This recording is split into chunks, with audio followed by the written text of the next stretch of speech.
नमस्कार दोस्तों, आप सभी का स्वागत है। दोस्तों, इस वीडियो को लाइक जरूर करें और अगर आप चैनल पर नए हैं तो शास्त्र सनातन ज्ञान चैनल को सब्सक्राइब करें। अगर आप श्री विष्णु के भक्त हैं तो इस वीडियो को व्हाट्सएप फेसबुक पर शेयर जरूर करें ताकि श्री विष्णु आपकी हर एक मुराद को पूरा करेंगे। तो वीडियो को अभी के अभी शेयर जरूर कर दे, साथ ही साथ एक लाइक तो जरूर करिएगा। नमस्कार दोस्तों, आपका स्वागत है। दोस्तों, एक बार नारद जी भगवान श्री हरि विष्णु से मिलने के लिए क्षीर सागर पर पहुंचे और माता लक्ष्मी तथा भगवान विष्णु को प्रणाम करके पूछने लगे, हे प्रभु, यह पतिव्रता स्त्री कौन होती तथा कौन सी स्त्री पतिव्रता होती है? कौन से कार्य करने से पतिव्रता स्त्री का पतिव्रता धर्म नष्ट हो जाता है? मैं इस विषय पर जानना चाहता हूँ, कृपया आप मेरी दुविधा को दूर करें। तब भगवान विष्णु ने पतिव्रता स्त्रियों के 3 लक्षण बताए। जिस भी नारी के अंदर यह 3 लक्षण होते हैं, उस स्त्री का वश शुद्ध होता है, उसके घर पर लक्ष्मी निवास करती है। उस नारी के पति के साथ ही पिता के भी इन दोनों कुल के लोगों को स्वर्ग की प्राप्ति होती है। जो स्त्रियां पतिव्रता होती है वह मृत्यु के पश्चात विष्णु लोक को प्राप्त करती है।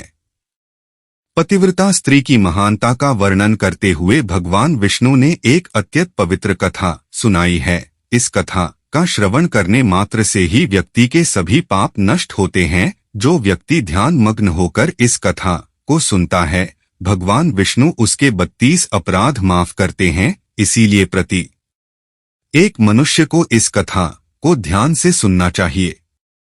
शुरू करने से पहले आप सभी से विनती है कि आप कमेंट में जय श्री हरि विष्णु जरूर लिखें, साथ ही इस वीडियो को लाइक करें और चैनल को सब्सक्राइब जरूर करें ताकि आपको ऐसी ही आध्यात्मिक जानकारी प्राप्त हो। दोस्तों, प्राचीन काल की बात है, मध्य देश में एक अत्यंत शोभायमान नगरी थी।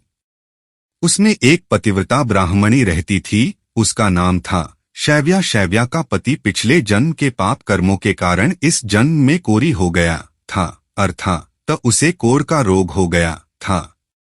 उसके शरीर में बहुत सारे जख्म हुए थे जिनसे सदा ही पास निकलता रहता था। अपने पति की ऐसी दुर्गति देखकर भी शैव्या ने अपने पति का साथ नहीं छोड़ा और निर्मल भाव से वह अपने पति की सदा सेवा करती रहती थी। पति के मन में जो इच्छा होती उसे वह नारी अपनी शक्ति के अनुसार अवश्य ही पूर्ण करने का प्रयास करती थी। शैव्या प्रतिदिन देव पूजा की तरह ही अपने पति की पूजा करती थी और अपने मन की सभी इच्छाओं का त्याग करके अपने पति के प्रति विशेष स्नेह रखती थी। फिर एक दिन शैव्या के पति को रास्ते से जाती हुई एक अत्यंत सुंदर वेश्या दिखाई दी। उस सुंदर वेश्या को देखकर उसका पति काम वासना से भर गया और उस वेश्या पर मोहित हो गया। उस वेश्या के सुंदर रूप ने उस ब्राह्मण को पूरी तरह से अपने वश में कर लिया। उसके रूप को देखते ही वह आहें भरने लगा, लंबी लंबी सांस खींचने लगा और जब वह वेश्या उसकी नजरों से दूर चली गई तो वह बहुत दुखी हो गया। अपने पति की आवाज सुनकर वह पतिव्रता तुरंत दौड़ाती हुई घर से बाहर आ गई और अपने पति से पूछने लगी है, साथ क्या हुआ? आप इतने उदास क्यों हो गए? आपने लंबी लंबी सांसें कैसे खींची? आपको जो भी कष्ट है मुझे बताइए, जो भी कार्य हो आप मुझे बताइए, वह मैं पूर्ण करने का प्रयास अवश्य करूंगी। हे प्राणनाथ, एकमात्र आप ही मेरे गुरु है, प्रियतम है। पत्नी के इस प्रकार से पूछने पर उसके पति ने कहा, हे प्रिय, मुझे जो चाहिए वह तुम नहीं दे सकती, तुम ही क्या कोई भी मुझे नहीं दे सकता, इसीलिए उस पर व्यर्थ बात करना उचित नहीं है, इसीलिए तुम रहने दो। फिर वह पतिव्रता बोली, हे नाथ, मुझे विश्वास है कि मैं आपके कार्य को अवश्य सिद्ध कर सकती हो। आप केवल मुझे आज्ञा देने का कष्ट करें, मैं अपनी पूरी शक्ति लगाकर उस काम को पूरा करूंगी। उस कार्य को पूर्ण करने के लिए जो भी उपाय हो मैं करूंगी। अगर मैं आपके इस कार्य को पूरा कर सकी तो इस लोक में और परलोक में मेरा कल्याण होगा।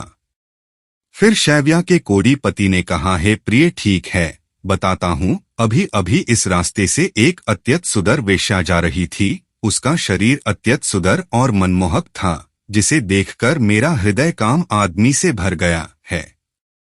यदि तुम ऐसा कोई उपाय करो जिससे वह सुदर वेश्या मुझे प्राप्त हो जाए तो मेरा जन्म सफल हो जाएगा। हे देवी, तुम उससे मेरा मिलन करवाकर मेरी कामाग्नि को शांत करो। पति के द्वारा ऐसा कहने पर वह शैव्या अत्यंत दुखी हुई और बोली, हे नाथ, आप धैर्य रखिए, मैं आपके इस कार्य को अवश्य सिद्ध करूंगी और उस वेश्या से आपका मिलन करवाएगी। इतना कहकर उस पतिव्रता नारी ने मन ही मन कुछ विचार किया और फिर रात्रि के अंतिम प्रहर में उठकर वह गोबर और झाड़ू लेकर घर से चली गई। जाते समय उसके मन में बड़ी प्रसन्नता थी। फिर वह उस वेश्या के घर पर पहुंच गई और उसने उस वेश्या के घर के आंगन में झाड़ू लगाया और गोबर से लीपकर उसका आंगन अत्यंत सुंदर बना दिया और लोगों की नजर पड़ने से पहले ही शीघ्रता से अपने घर को लौटकर आ गई। इस प्रकार से उस पतिव्रता स्त्री ने 3 दिनों तक उस वेश्या के घर के आंगन में झाड़ू लगाया और गोबर से लीपकर उसका आंगन स्वच्छ किया। उधर वह वेश्या अपने आंगन को देखकर अपने सेवकों से पूछने लगी, अरे वाह, आज आंगन की इतनी बढ़िया सफाई किसने की है? जिसने भी मेरा आंगन स्वच्छ किया है, मैं उसकी इच्छा पूर्ण करूंगी। फिर वेश्या के सेवकों ने कहा, हे वेश्या, घर के आंगन की सफाई तो हमने नहीं की, हमारे जागने से पहले ही कोई इस आंगन की सफाई करके चला जाता है। सेवकों की बात सुनकर वेश्या को बड़ा आश्चर्य हुआ और वह सोचने लगी कि आखिर कौन आकर उसके घर के आंगन को साफ कर रहा है। फिर उसने जानने के लिए रात भर जागरण किया और छिप कर देखने लगी। तभी उसने देखा कि रात्रि के अंतिम प्रहर में ब्राह्मणी आकर उसके घर के आंगन को साफ कर रही है। ब्राह्मणी को देखते ही वह वेश्या बोली, हाय हाय ही देवी, आप यह क्या कर रही हो? क्यों मुझ पापी स्त्री के घर का आंगन साफ कर रही हो? मुझे क्षमा करो, आप यह काम मत करो। इतना कहकर उस वेश्या ने उस ब्राह्मणी के पैर पकड़ लिए और कहा, हे पतिव्रत है, आप क्यों मेरी आयु, यश, संपत्ति, कीर्ति का विनाश करने की चेष्टा कर रही हो? मैंने कौन सा अपराध किया है? साध्वी, आपको जो चाहिए वह मांगो, मैं बिना सोचे ही आपको दे दूंगी, किंतु आपको यह कार्य शोभा नहीं देता है। तब उस पतिव्रता ने उस वेश्या से कहा, हे सुंदरी, मुझे धन की लालसा नहीं है, किंतु तुम ही से मुझे कुछ काम है। यदि तुम करोगी तो मैं बताती हूँ। यदि तुम उस कार्य को पूर्ण करोगी तो मेरे मन को शांति मिलेगी और तभी मैं समझूंगी कि तुमने मेरा सारा मनोरथ पूर्ण कर दिया।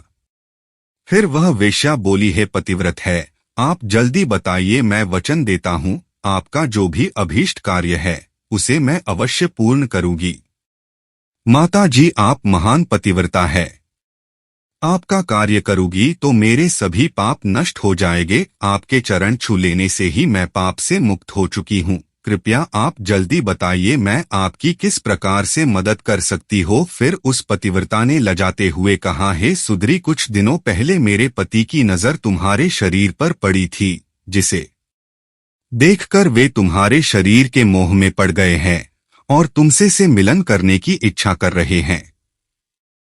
इतना सुनकर वह वेश्या चौंक गई और कुछ क्षणों तक विचार करने लगी। उसे उस दुर्गंध युक्त कोढ़ी पुरुष के साथ संबंध बनाने की बात सोचकर बड़ा दुख होने लगा। वह वेश्या उस पतिव्रता से बोली, हे देवी, अगर तुम तुम्हारे पति को लेकर मेरे घर पर आ जाओ तो मैं एक दिन के लिए उनकी इच्छा अवश्य पूर्ण करूंगी। तब उस पतिव्रता ने कहा, हे सुंदरी, मैं आज रात को ही अपने पति को लेकर तुम्हारे घर पर आ जाऊंगी और जब वे तुमसे खुद की तृप्ति करके संतुष्ट हो जाएंगे तब मैं फिर से उनको अपने घर वापस ले जाऊंगी। तब वेश्या बोली, हे पतिव्रत थे, तुम शीघ्र ही अपने घर पर चली जाओ ताकि कोई तुम्हें यहाँ पर ना देखे और आधी रात को अपने पति को लेकर यहाँ पर चली आओ, मैं तुम्हारी इच्छा अवश्य पूर्ण करूंगी। फिर वह पतिव्रता नारी अपने घर पर चली गई और उसने अपने पति को सारी बात बता दी कि वह आज रात को उसे उस वेश्या के घर पर ले जाएगी। फिर वह कोढ़ी अपनी पत्नी से बोला, हे प्रिय, मैं उसके घर पर कैसे जाऊंगा? मुझसे तो चला नहीं जाता, फिर किस प्रकार से यह कार्य पूरा हो पाएगा?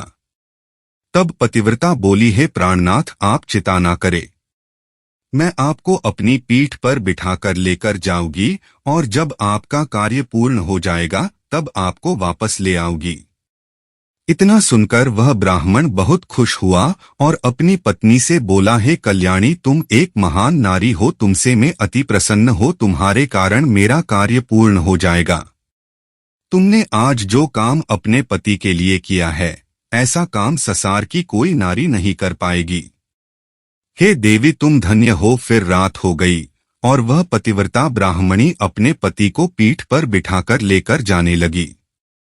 रास्ते में एक जगह पर परम तेजस्वी मांडव्य ऋषि को गलती से चोर समझकर राजा ने शुल्क पर चढ़ाया हुआ था। वसूल मांडव्य ऋषि के आर पार गया था, किंतु फिर भी वे जीवित थे और अपनी तपस्या में लीन हो गए थे। जब रात के अंधकार में वह पतिव्रता ब्राह्मणी मांडव्य ऋषि के नजदीक से गुजर रही थी तो गलती से उसके कोढ़ी पति का पैर मांडव्य ऋषि के शरीर को लग गया और उनकी तपस्या भंग हो गई। मांडव्य ऋषि अत्यंत क्रोधित हो गए और श्राप देने लगे, जिस पापी ने भी मेरी तपस्या भंग की है और मुझे वेदनाएं भी है, वह पापी सूर्योदय होते ही भस्म हो जाएगा।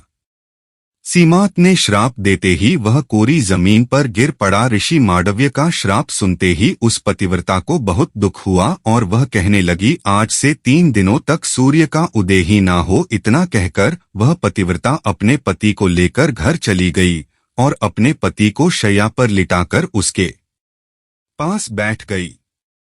पतिव्रता की वाणी में इतनी शक्ति होती है कि वह जो भी कहती है वह सत्य हो जाता है और पतिव्रता के कहने पर साक्षात सूर्य देव को भी उसकी इच्छा का पालन करना पड़ता है, क्योंकि स्वयं भगवान विष्णु ने ही पतिव्रता स्त्रियों को यह वरदान दिया है कि वे जो बोलेगी वह अवश्य ही सिद्ध हो जाएगा। फिर 3 दिनों तक सूर्योदय नहीं हुआ। सारा संसार अंधकार में चला गया और तीनों लोकों में इसकी खबर फैल गई। यह दृश्य देखकर सभी देवता ब्रह्मा जी के पास गए और सूर्य के उदय न होने का कारण पूछने लगे। तब ब्रह्मा जी ने देवताओं को उस ब्राह्मणी और मांडवी ऋषि का सारा वृतांत सुना दिया। फिर सभी देवता ब्रह्मा जी के साथ दिव्य विमानों में बैठकर उस पतिव्रता नारी के घर के पास चले गए। ब्रह्मा जी ने उस पतिव्रता नारी से कहा, हे माता, तुम्हारे कहने से सूर्य का उदय होना रुक गया है, जिससे संपूर्ण सृष्टि खतरे में आ गई है। प्राणियों का जीवन दुष्कर हो गया है। तुम कृपा करके अपने वचन पीछे ले लो और सूर्य का उदय होने दो। फिर उस पतिव्रता ने कहा, हे भगवान, एक माँ, मेरे पति ही मेरे गुरु है, यह मेरे लिए संपूर्ण लोकों से बढ़कर है और सूर्योदय होते ही मेरे पति की मृत्यु हो जाएगी, क्योंकि मांडव्य मुनि ने ऐसा श्राप दिया है। मैंने किसी लोभ में, क्रोध में तथा मोह में आकर ऐसा नहीं किया है। मैं केवल अपने पति के प्राणों की रक्षा करना चाहती हूँ। ब्रह्मा जी ने कहा, हे माता, तुम्हारे पति की आयु इतनी ही थी, उसकी मृत्यु से पृथ्वी का कल्याण होगा। तुम अपने पति के प्राण जाने दो, इससे तुम्हें बहुत पुण्य मिलेगा। फिर वह पतिव्रता बोली, हे देव, पति का त्याग करके मुझे किसी भी लोक में सुख की प्राप्ति नहीं होगी। मेरे पति मेरे लिए ईश्वर है, इसीलिए मैं उनका त्याग नहीं कर सकती। फिर ब्रह्मदेव ने कहा, हे कल्याणी, तुम्हारे इस पतिव्रता धर्म से मैं बहुत प्रसन्न हूँ। तुम अभी इस हट को छोड़ दो और सूर्य का उदय होने दो, जिससे सारा संसार स्वस्थ हो जाएगा और हमारे आशीर्वाद से तुम्हारा कोढ़ी पति भी कामदेव के समान सुंदर हो जाएगा।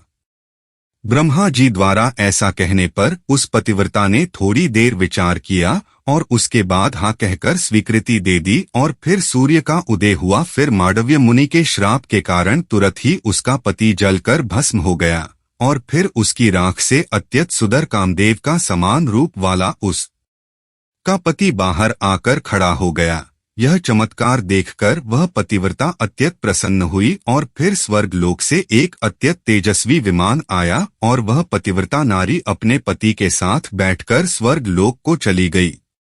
तो दोस्तों, इस प्रकार से पतिव्रता नारी में संसार को भी नष्ट करने की शक्ति होती है। पतिव्रता नारी के सामने बड़े बड़े देवताओं को भी झुकना पड़ता है। इस प्रकार से भगवान विष्णु ने यह कथा सुनाई है। उम्मीद है आपको यह कथा पसंद आई होगी, तो कमेंट करके अवश्य बताएं। जानकारी अच्छी लगी तो वीडियो को लाइक जरूर करें और कमेंट में जय श्री हरि विष्णु अवश्य लिखे। साथ ही चैनल शास्त्र सनातन ज्ञान को सब्सक्राइब करें। आप सभी का धन्यवाद। आपका दिन शुभ हो।